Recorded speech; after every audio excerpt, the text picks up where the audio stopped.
Hello, and welcome back. Welcome back to Modern Inc. Boy, do I have an in between the episodes segment for you today, because believe me, things have happened. We'll start off with the hot bar. Now, we already knew about the diamond sword and the pickaxe, sure, but look at that. Efficiency 5 and breaking 3 mending. Efficiency 5 silk touch and breaking 3 mending. Hells yeah. Look at that. Respiration 3, protection 4 and breaking 3 aqua affinity and mending. Protection 4 and breaking 3 mending. Protection 4 and breaking 3 mending.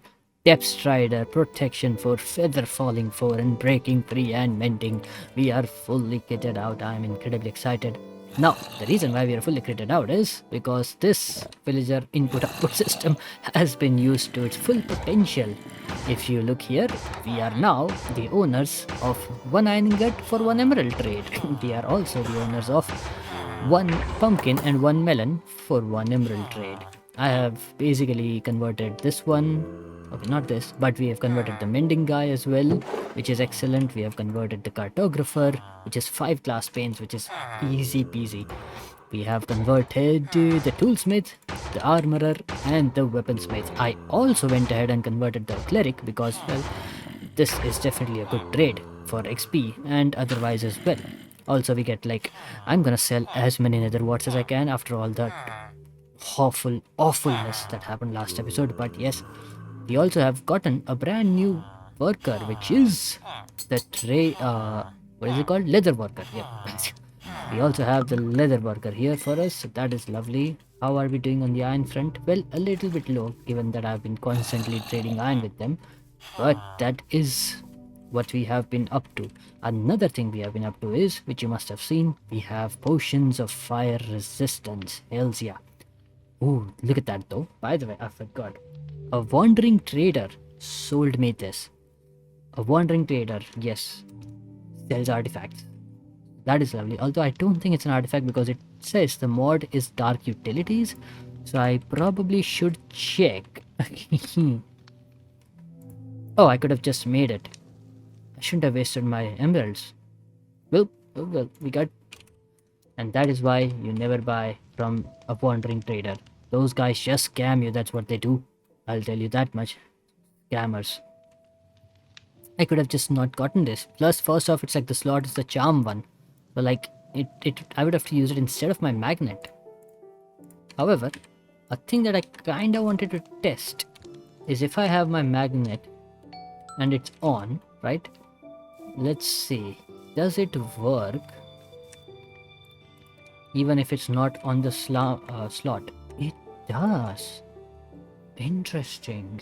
And one more test, if I put it all the way into a backpack. No, okay, that's a bit too much. But if it's in the inventory, it works. That's all that matters, honestly. So then that means the charm slot can technically be emptied out. Huh, I learned something new just now. That's enough about the in-between episodes segment. Let us start off with today's episode, and the first thing that I want to do is explain. What am I gonna do? Got you, didn't I? You just thought I'd start running around and doing things? No. I'm gonna talk, I'm gonna yap about things. The reason I'm yapping about things is because it's a little bit of a quality of life upgrade episode today. This one, like, I'm gonna do tiny things, but those are gonna make life much better. So, for example, the first thing that I want to do is I want to make something from a mod called Mega Torch. If you see here, it prevents the natural spawning of hostile monsters in a big radius around the torch. Now, what is the radius? I don't know. But it does that, and I'm happy to do it. Here we are with a Mega Torch.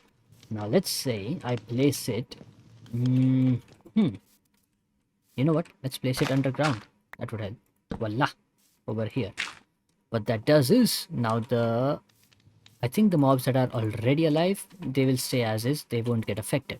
But once I'm out of this area and I'm back inside here, up to a certain radius, whatever the radius on that one is, there cannot be any mob spawning. So I don't really need to worry about a lot of mobs as soon as it gets dark, and I don't need to keep on running around and, placing torches and stuff like that. We're good with that. So that's a mega torch, and I would love to make a few more, but as you saw already, gold wise, I am a little bit out of gold, if you will. So we can't definitely just run around making more of these. But that was the thing number one. Also, you might be thinking, why am I eating cooked chicken? Well, look at that. In order to get this stupid, what is this, smoker guy, also known as the butcher, increase up to master level. Yeah, sadly, it has been a lot of chicken buying from this guy. So, ugh, I'm gonna do that. Now, it's a bit random to talk about chicken. Now, don't worry. It's not for no reason, because that is what we'll do for the next thing. The next quality of life update that I want to talk about is the feeding upgrade. Now, this is a backpack related thing. We have almost everything except for these upgrade bases. So, I don't think I've talked about the upgrade slots of backpacks. So, if you see in the iron one, we get two options, two upgrade slots. You can put two of their upgrades in here and they will do the respective things. Now, what are these upgrades? Let me show you. If we search upgrades, these, all of these over here, these are for the backpacks. Every single one of them requires a base first of all, and then we can make these things. Some of the incredibly noteworthy ones, I would say, is the pickup upgrade, because basically that means anything that I pick up goes directly into the backpack, and then you can add a filter onto it to have very specific things only pick up. It's amazing. The other one is the feeding upgrade, of course. Then we already have a magnet upgrade. So we just magnet items into the backpack instantly, which is a combination of the magnet plus the feed pickup thing. So that's lovely. We have the void thinger. So basically, you're out and about mining stacks and stacks of netherrack, but you don't need them. Well, the void upgrade is just gonna void all of those things. We also have an everlasting upgrade. Backpacks literally become indestructible. They cannot despawn or fall into the void. Amazing. We also have smelters. There's a lot of them. I'll talk about them if and ever we end up using that. But currently, we're going to be using the feeding upgrade, for which we need to make the upgrade base, for which we need string, leather, and iron. Iron, we have string and leather. Well, we do have string.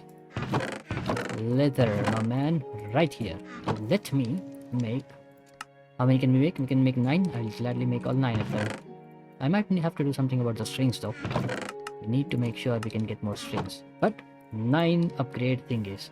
What do we need for our lovely feeding thing? Well, an extra ender pearl. Do I have? I most certainly do. Now, we make the feeding upgrade. Lovely. Now, are all of them? It's copper. Copper is below the iron one, so that is good. Now, if I put this here, you can see we can turn it on and off here. You can see there's a feeding upgrade, and we have a special thing over here. Now, what is that? Well, block or allow. Block means basically if I put some important items in here, it will not use these. And allow means it will specifically use these 9 items only. So when I put a golden carrot in here, a cooked chicken in here, cooked salmon in here, that's all I need to do. Now I just transfer these things inside. We can also take all of these and oops. Lovely. And now when we transfer these and I'm roaming around and my hunger keeps increasing, I never have to eat again. Let me show this to you. Aha! If you just noticed, you heard the eating sound, and now if you look at the bottom right here, well, we have just replenished our hunger bar from whatever it got used up over here. I think it was a chicken that got used up, so that is lovely. So yes, all I need to do is make sure that there is some food in here, and then I never have to eat again.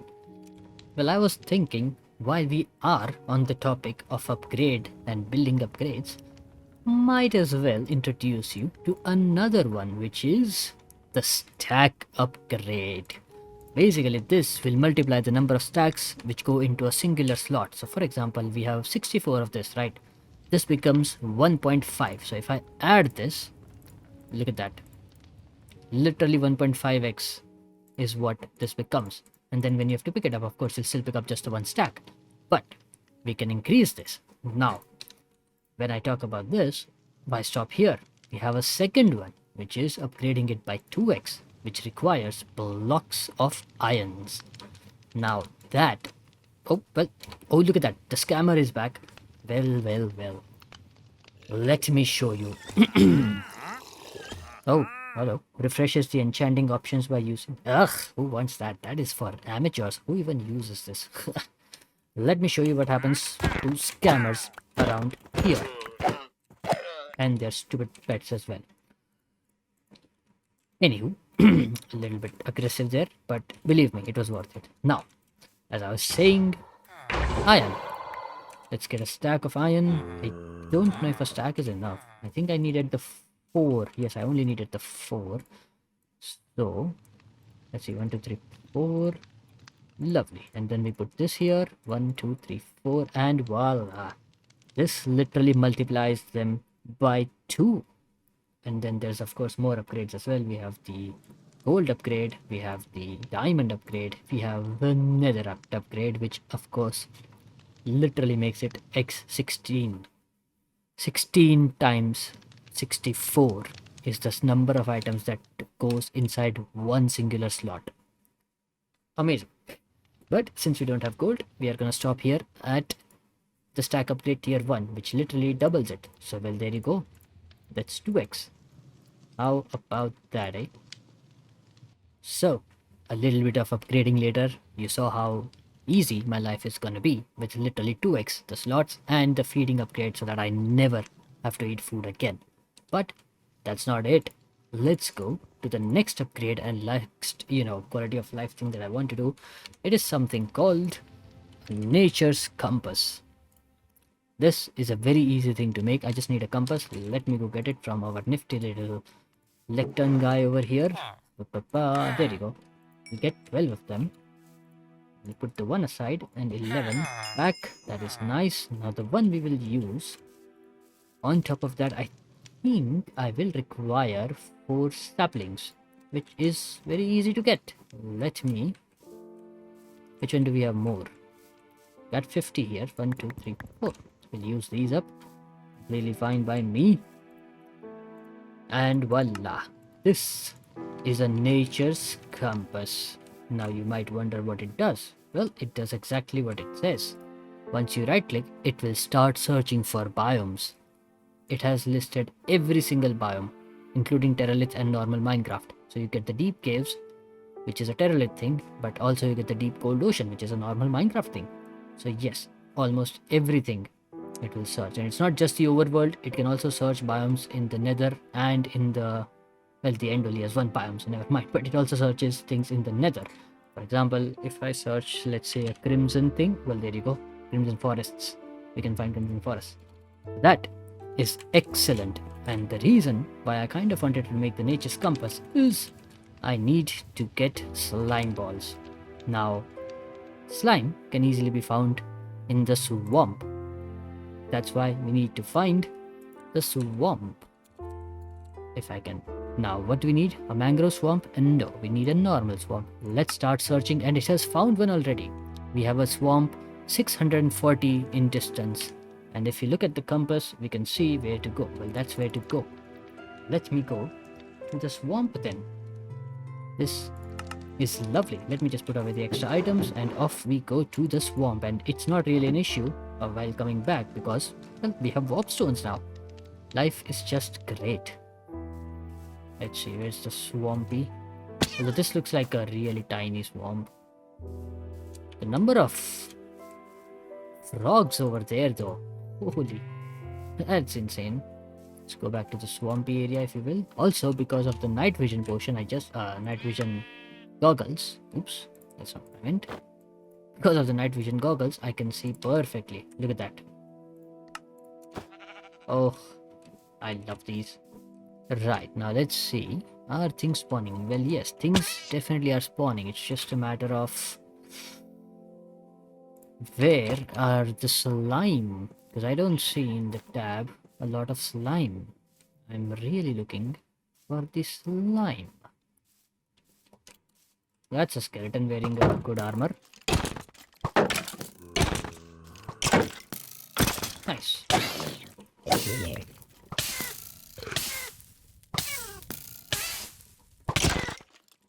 Oh, that was easy. Again, still do not see any slime around.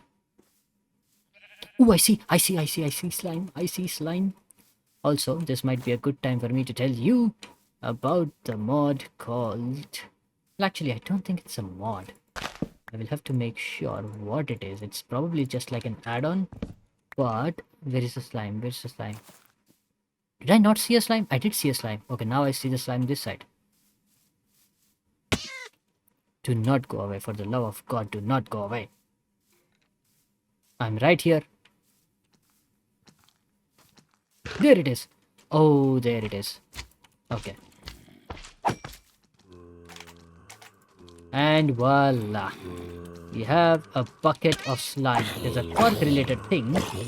Let me explain it as soon as I get rid of this horde of zombies, if you will. Lovely. Imagine I get a slime spawn egg.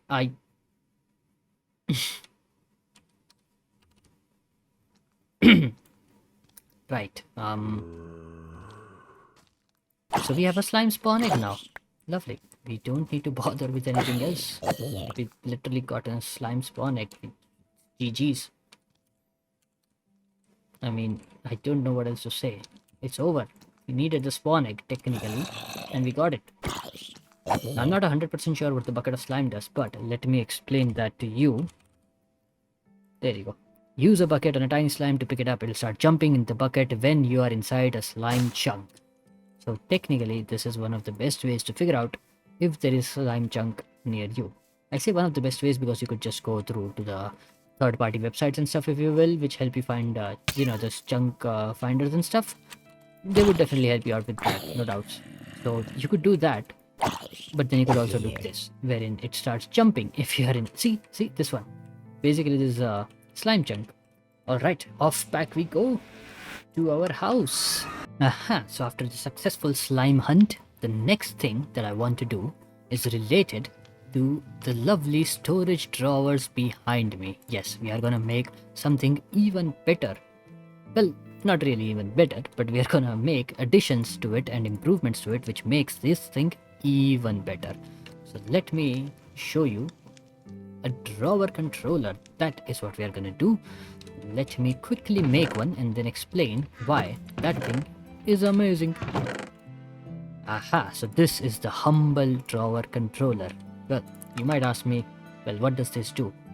Well, the name kind of gives it away, as in what this does is it controls the drawers it is attached to till I think 15 on each and every side. As long as they are connected and touching, they will be controlled. So for example, let's say we have one of these, one of this, one of this, one of these, one of these. Now all of these things of course are in those drawers. Now I don't want to go and manually put like one here and then one here. No, we just double right click in here and everything that can go into the drawers that are controlled goes away. So whenever I have items around here, now this wouldn't work for these three and those 1, 2, 3, 4, 5, 6 over there, purely because it's not connected. That also can easily be managed. So I will do that as well. Let me show you exactly how will I be managing that. For that we need something called a trim. What a trim does is it doesn't require as many items or as much of a thing which you would require for normal storage drawer, and it also cannot store items into it. So for example, let me take a few of these and a few of these, right? And let's make a few planks. Let's make a jungle trim, if you will. Firstly, this gives me 4, which is amazing. Secondly, this is basically just to connect items. Now, all of these are connected. So even if I have like a spore blossom in here and I right click, it will go back. It will go away from here, which is excellent. So these are amazing. And that is a lovely thing. The drawer controller is an extremely nice thing to have. Aha, so the next thing I want to do is also something that I had already talked about in a previous episode. That's right, it is making a bounty board. And with that, we now have a bountiful board. Let's see, where do I want to place this? I guess I can place it right on top of this guy here. Let's see. 36 nether wart needs to be given. I'm more than happy to do that. Let's see. We have a lot. All good. Let's take this one. Yes, please. And let's submit it. Ta-da! We got a potion of healing and a spyglass. Aha! Aha! Well, those who know, they know. But we'll keep on checking on the bounty board, of course, every now and then. That is completely fine. That is the next thing that I wanted to do, and that was a great success. So another thing. Now, if you remember, in the previous episode, I said that let's get the extra spawner as well, because it will help me do something else, which I'll explain later. Well, that later has come. The other thing which it is going to help me do is this spawner and the 2 diamonds help us get a spawner key. Now, what is the spawner key? It basically, if you would look here, doesn't explain. Sad. I mean, we can enchant it, so let me first do that. But basically, the spawner key lets you change how spawners work, if you will. So it lets you change the, say, the speed at which the mobs spawn. It lets you change whether it's always active or not. It lets you change other stuff as well. So the reason why I wanted to make the spawner key right away is, let me show you exactly what the spawners are about. Let's say I right click this and voila, look at that. The count becomes default. The range changes. You can literally change the range to have 128. You can change the speed to incredibly fast. Like, look at that. You can make it to fast. The count becomes high. More number spawns. They spawn faster. The spawner on and off you can change. Put that in. Let's see if zombies spawn. They do. Yep, they do. See? Also, if I change it into high or very high, let's see what we get here. Well, the very high literally just made 2. Aha, so that was just a tiny glimpse into the explanation and what exactly the mob spawner thingy was. Enhanced spawners, amazing stuff, and well, we're gonna go more into it, but in the next episode, because I think we are out of time for this episode. Like I said, it was just gonna be a tiny quality of life and general repurposing episode, this one. So yes, I hope you did have fun. I hope you got to know about different extra mods as well, and I shall see you in the next one then. Goodbye.